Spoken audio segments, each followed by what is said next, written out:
Hi friend, मेरा नाम निखिलेश कुमार पांडे। आज मैं आपको बताने जा रहा हूँ बहुपदों की पहचान कैसे किया जाता है। तो आइए देखा जाए बहुपदों की पहचान कैसे करते हैं। आप सभी छात्रों को यहाँ पे बोर्ड पे कुछ सवाल दिख रहा है बेटा, इसमें हमें छांटना है कि कौन कौन सी बहुपद है और कौन कौन से बहुपद नहीं है। बहुपद की पहचान करने का मैं मात्र एक कंसेप्ट बताऊंगा। अगर उस कंसेप्ट को अच्छे तरीके से आप सीख जाते हैं तो आपके जीवन में कहीं पर भी बहुपद से संबंधित सवाल दिया जाए और कहा जाए कि बताइए कि यह बहुपद है कि नहीं है, तो आप देख कर बता देंगे कि अगर बहुपद होगा तो कह देंगे जी सर बहुपद है, अगर बहुपद नहीं होगा तो आप कहेंगे सर बहुपद नहीं है। अब आइए देखा जाए वो कंसेप्ट क्या है, वो मैजिक क्या है। बेटा आपने होल नंबर के बारे में सुना होगा। अब आप कहेंगे सर ये कौन सी नई बात आप बता रहे हैं, हम लोग तो बचपन से ही होल नंबर के बारे में पढ़ते हुए आ रहे हैं। कोई बात नहीं, बहुत अच्छी बात है कि आप बचपन से ही होल नंबर पढ़ते हुए आ रहे हैं। आइए आज एक बार और पढ़ लीजिए, क्योंकि इसी होल नंबर का प्रयोग से हम पहचान करेंगे कि कौन से हमारे बहुपद हैं और कौन से बहुपद नहीं है। अब आप कहेंगे सर इससे पहले तो हम जानते नहीं है। कोई बात नहीं जानते थे तो आज जान लीजिए। इस वीडियो में आपको पता चलेगा कि यह पूर्ण संख्या का प्रयोग हम कहां पर करेंगे और किस हिसाब से पता करेंगे कि कौन हमारे बहुपद है और कौन हमारे बहुपद नहीं है। चलिए, अब पूर्ण संख्या क्या होती है? जो जीरो से शुरू होती है और कहां पर समाप्त होती है जी? अनंत पर जाकर समाप्त हो जाती है, उसी को हम पूर्ण संख्या कहते हैं। याद रखिएगा। इसके साथ साथ एक और कंसेप्ट बताता हूं। अगर किसी भी चर राशि के ऊपर, अब आप कहेंगे सर चर क्या है? चर माने चलना, चर माने चलना, जो चले वह चर, जो ना चले वह अचर। अब आप कहेंगे सर ये कैसे आप बता दिए? यार चर मीन्स होता है जिसका मान बदलता है उसे चर कहते हैं, और जिसका मान नहीं बदलता है उसे अचर कहते हैं। जिसका मान निरंतर बदले यानी वो चल रहा है, जिसका मान निरंतर बदले उसे हम चर कहते हैं, और जिसका मान निरंतर ना बदले उसे हम अचर कहते हैं। ले लीजिए, जैसे चर में हो जाएगा x, फिर होगा y और फिर हो जाएगा z इत्यादि और भी हो सकते हैं। तो अगर x y z के ऊपर कोई पूर्ण संख्या है, कोई होल नंबर है, तो आप उसे कहेंगे कि सर वह क्या है? बहुपद है। लेकिन पूर्ण संख्या होनी चाहिए किसके ऊपर? चर के ऊपर, किसी भी चर के ऊपर। याद रखिएगा, सवाल में अगर पहचान करना हो कि कौन से बहुपद है और कौन से बहुपद नहीं है, तो सवाल में सबसे पहले देखना है कि क्या चरों के ऊपर पूर्ण संख्या है। अगर चरों के ऊपर पूर्ण संख्या है तो आप देखकर कह दीजिएगा कि सर यह बहुपद है। अगर चरों के ऊपर पूर्ण संख्या नहीं है तो आप देखकर कह दीजिएगा सर यह बहुपद नहीं है। देखिए पहला सवाल क्या है। पहला सवाल दिया है 2 रूट में x प्लस रूट में 3 है और रूट के बाहर x है। हमें बताना है कि क्या यह बहुपद है। चलिए सभी छात्र देखिए क्या करना है। सबसे पहले रूट के बाहर 2 है, आप 2 लिखेंगे और रूट के अंदर x है, इस रूट को हटाइए। जब रूट को हटाएंगे तो x पे पावर क्या आएगा? 1/2। आप सभी छात्र जानते हैं कि जब रूट को हटाया जाता है तो उसके जगह पे क्या आता है? 1/2 आता है। तो रूट में x था, हमने रूट को हटाया तो x के ऊपर आ गया 1/2। प्लस है, आप प्लस लगाइए। रूट में 3 है, आप रूट में 3 लिख लीजिए, ठीक है। और रूट के बाहर x है तो आप x लगाइए। अब मैं आपसे पूछ रहा हूं, देखिएगा क्या x के ऊपर पूर्ण संख्या है? क्या x के ऊपर होल नंबर है? नहीं है। होल नंबर तो हमारे यहाँ पे है, देख लीजिए 0 है, 1 है, 2 है, 3 है और आगे और भी आ जाएगा, वो हमारे होल नंबर होते हैं। लेकिन यहाँ पे सभी छात्र देखें x के ऊपर होल नंबर नहीं है, x के ऊपर पूर्ण संख्या नहीं है, इसलिए क्या है? बहुपद नहीं है। आप लिखेंगे कि यह बहुपद नहीं है। एक और प्रश्न बना इस पे कि एक x के ऊपर तो पूर्ण संख्या नहीं है लेकिन दूसरे x के ऊपर तो है। यहाँ पे देखिए x के ऊपर कुछ नहीं है तो 1 मान लेते हैं, और इसमें देखिए पूर्ण संख्या में 1 है कि नहीं है। तो ध्यान देना मेरे भाई, अगर ध्यान देना 2 बार x लिखा हुआ है तो नियम है कि अगर 2 बार x लिखा हो, 2 बार y लिखा हो, 2 बार z लिखा हो या कितना ही बार लिखा हो, तो उन सब के ऊपर पूर्ण संख्या होनी चाहिए। अगर सबके ऊपर पूर्ण संख्या है तो वह बहुपद होगा, अगर पूर्ण संख्या नहीं है तो वह बहुपद नहीं होगा। क्योंकि एक पे देखो पूर्ण संख्या नहीं है और एक पे पूर्ण संख्या है, तो इस वजह से ये क्या है, बहुपद नहीं होगा। और चूंकि सबके ऊपर क्या होना चाहिए, क्या होना चाहिए, पूर्ण संख्या होना चाहिए, तभी वो बहुपद होगा, अन्यथा बहुपद नहीं होगा। समझ में आ रहा है? चलिए आगे बढ़िए। अब 2 नंबर पे जो सवाल है केवल 6 दिया है। अब इसको अभी मैं बाद में सॉल्व कराऊंगा, घबराने की जरूरत नहीं है, पहले कंसेप्ट को अच्छे से बता दूं, फिर इसको बाद में हम लोग सॉल्व करेंगे दूसरे सवाल को, ठीक है।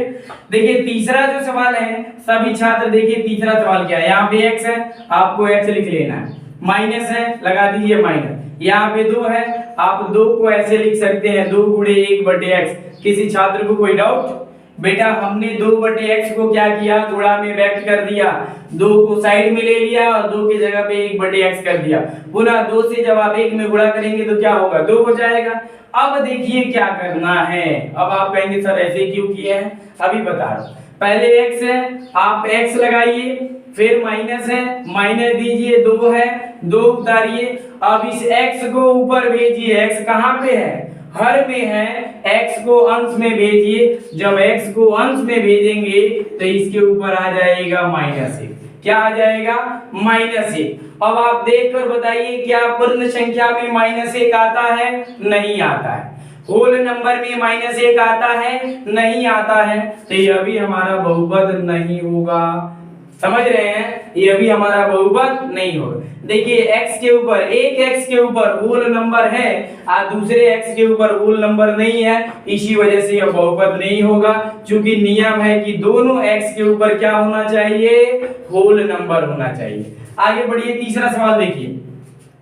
तीसरा सवाल देखकर ही आप बता देंगे। देखिए x के ऊपर 3/2, बताइए 3/2 होल नंबर है, नहीं है, तो कह दोगे कि सर यह बहुपद नहीं है, बस देखकर बता देना है। अगर x के ऊपर होल नंबर होगा, x y z के ऊपर होल नंबर होगा तो वह क्या होगा, अगर x y और z के ऊपर होल नंबर होगा तो वह बहुपद होगा, अगर नहीं होगा तो वह बहुपद नहीं होगा, यानी यह भी हमारा बहुपद नहीं है, ठीक है। अब आगे बढ़िए, पांचवा जो सवाल है ध्यान से देखिए, पांचवा 4x² - 3x की पावर 1 है, प्लस का साथ है, आप देखकर बताएं क्या यह बहुपद है, हाँ यह बहुपद है, क्योंकि x के ऊपर होल नंबर है, पूर्ण संख्या है, और इस x के ऊपर भी होल नंबर है, पूर्ण संख्या है, इसलिए क्या होगा, बहुपद होगा, ठीक है। छठवां सवाल सभी छात्र देखें, छठवां जो सवाल है हमने आपसे क्या बोला कि x y z के ऊपर होल नंबर होना चाहिए, पूर्ण संख्या होना चाहिए। अगर पूर्ण संख्या है तो वो बहुपद है, अन्यथा बहुपद नहीं है। गौर से देखिए y है, y के ऊपर क्या है, 2, और 2 ध्यान से देखिएगा पूर्ण संख्या है कि नहीं है, 2 पूर्ण संख्या है, तो आप कहेंगे सर यह बहुपद है, यह हमारा बहुपद है। आगे बढ़िए, 7वां नंबर सवाल देखिए, अब देखकर आपको बताना है, देखकर बताइए 3t हमारा क्या है, चर है, t हमारा क्या है जी, चर है, तो देखकर बताइए क्या t पे पावर 1/2 है, तो क्या यह बहुपद होगा, नहीं होगा, क्योंकि t पे पावर 1/2 है। अब बहुपद होने के लिए क्या होना चाहिए, होल नंबर होना चाहिए, और 1/2 हमारा होल नंबर नहीं है, समझ रहे हैं, तो इसलिए यह बहुपद नहीं होगा।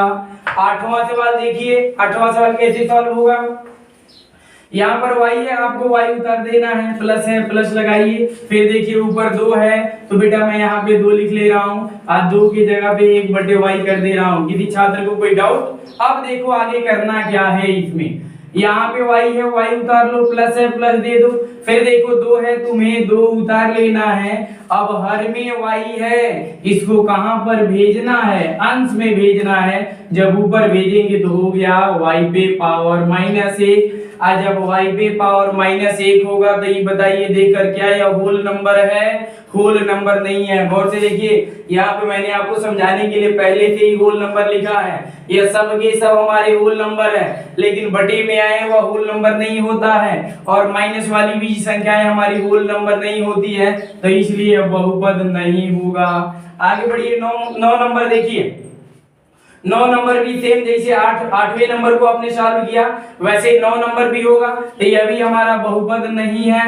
फिर 10 नंबर देखकर आप सभी छात्र बताएं, 10वां नंबर देख के बताइए क्या यह बहुपद होगा? नहीं होगा, क्योंकि रूट में क्या है? x है। आज जब x को याद रखिएगा, जब रूट आप हटाएंगे तो x के ऊपर हो जाएगा 1/2 आप प्लस का 3, और x के ऊपर 1/2 देखिएगा होल नंबर है नहीं है, समझ रहे हैं? तो इसलिए यह बहुपद नहीं होगा, यही हमारा बहुपद का कंसेप्ट था। देखिए मैंने दूसरे सवाल को छोड़ा था, सभी छात्र देख लें। दूसरे सवाल को आप कैसे सॉल्व करेंगे सभी छात्र देखिए। अब आप कहेंगे कि सर आपने कहा था कि अगर किसी सवाल में x y z जुड़ा है और उसके ऊपर होल नंबर हो तो वह हमारा बहुपद है। अगर x y z नहीं जुड़ा है, मैंने आपसे बोला कि अगर किसी सवाल में x y z जुड़ा है उसके ऊपर होल नंबर है तो वह बहुपद है, अगर होल नंबर नहीं है तो वह बहुपद नहीं है। लेकिन यहाँ पे देखिए 6 है, 6 के साथ ना तो x जुड़ा है, ना y जुड़ा है, ना z जुड़ा है, तो क्या यह बहुपद है? हाँ बहुपद है। अब कैसे? देखो यहाँ पे ये हो गया 6 गुणे, और यहाँ पे आप 1 कर सकते हैं कि नहीं कर सकते हैं? कर सकते हैं। फिर आगे बढ़िए, फिर लिखिए 6 गुणे, अब 1 यानी x पे पावर हम 0 लिख सकते हैं, और x पे पावर 0 का मान क्या होता है? 1 होता है। x पे पावर 0 का मान क्या होता है? 1 होता है, तो इसलिए यह बहुपद है। और कौन सा बहुपद है? अचर बहुपद है। कौन सा बहुपद है? अचर बहुपद है, समझ रहे हैं? तो यह हमारा अचर बहुपद है। देखिए बहुपद का कंसेप्ट खत्म हो गया। देखिए इसको आप अच्छे तरीके से तैयार कर लेंगे, मैं आप सभी छात्रों से कहूंगा तो बेटा आप अच्छे तरीके से इसको तैयार कर लीजिएगा। फिर बहुपद से संबंधित अगर कहीं पर भी कोई डाउट है तो आप कमेंट करके पूछ सकते हैं, कमेंट के माध्यम से आप पूछ सकते हैं, ठीक है? फिर बहुपद में जो भी आपके मन में अगर कोई प्रश्न उठता है तो आप कमेंट के माध्यम से पूछ सकते हैं।